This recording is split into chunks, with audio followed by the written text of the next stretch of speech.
కూడా పేరు పేరున కళాభివందనలు అందజేస్తూ జానపదం అంటేనే జనగుండ చెప్పుల్లోంచి వచ్చిన పదమే ఈ జానపదం. అలాంటి పల్లె పదం జానపదాన్ని చక్కగా ఒక గీతం పాడుకొని మరి కార్యక్రమాన్ని పెడతాం. ఎందుకంటే ధర్మారక్షిత రక్షిత అన్నారు ఒకప్పుడు, అవునవును. ఇప్పుడు వృక్షారక్షిత రక్షిత అంటున్నారు. అవును, అంటే వృక్షాలు కాపాడండి, మొక్కలు నాటండి, చెట్టులు పెంచండి, పచ్చని చెట్లు ప్రగతికి మెట్లు అంటున్నారు. అందుకని ఒక చెట్టు ఒక మొక్క మానవ జాతి మనుగడకి నాందిని పలుకుతుంది.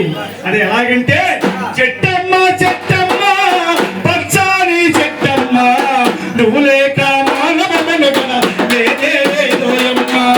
చెట్టమ్మ చెట్టమ్మ పచ్చని చెట్టమ్మ నువ్వు లేక మానవ మనుగడ లేదే లేదోయమ్మ. నువ్వు లేక మానవ మనుగడ లేదే లేదోయమ్మ.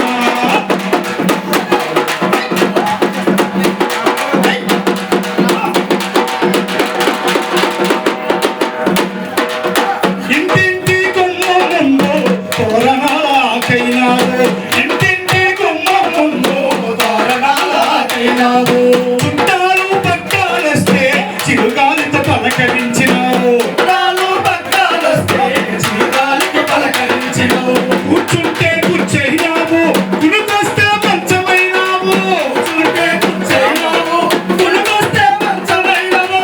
అమ్మమ్మ తాతయ్యలకు ఏమండి మన అమ్మలు మన అమ్మమ్మలు మన తాతయ్యలు వయసు ఉడికిపోయిన తర్వాత వారికి తోడుగా నీడగా ఉండేది ఏమిటి? చేతిలో కర్ర, ఆ కర్ర ఓతంతో నడుస్తారు. ఆ కర్ర ఎక్కడి నుంచి వస్తుంది? ఒక మొక్క నుంచి, ఒక చెట్టు నుంచి. అమ్మమ్మ తాతయ్యలకు ఓతమించు కర్రైనావు. చెట్టమ్మ చెట్టమ్మ పచ్చారి చెట్టమ్మ నువ్వు లేక మానవ మనుగడ లేనే లేదోయమ్మ. నువ్వు లేక మానవ మనుగడ లేనే లేదోయమ్మ. కనుక ప్రతి ఒక్కరు కూడా మొక్కలు నాటండి. మీ పెళ్లి రోజుకో పుట్టిన రోజుకో ఎప్పుడో ఒక శుభ సందర్భంలో ఒక మొక్క నాటితే ఆ మొక్క ఒక చెట్టు అవుతుంది, ఆ చెట్టు వృక్షం అవుతుంది. ఆ వృక్షం వల్ల చక్కగా పచ్చని గాలు, చక్కని పచ్చని చిగురు చిగురిస్తాయి. దాని ద్వారా మేఘాలు వస్తాయి, వానలు వస్తాయి. ఆ వర్షాల ద్వారా అనేక రకమైన పంటలు పండి ప్రజలందరూ కూడా చక్కని ఆహారం అందుతుంది. ఒక మొక్క మానవ జీవితానికి నాందిని చూపిస్తుంది. అందుకే వృక్ష రక్షిత రహిత అన్నారు.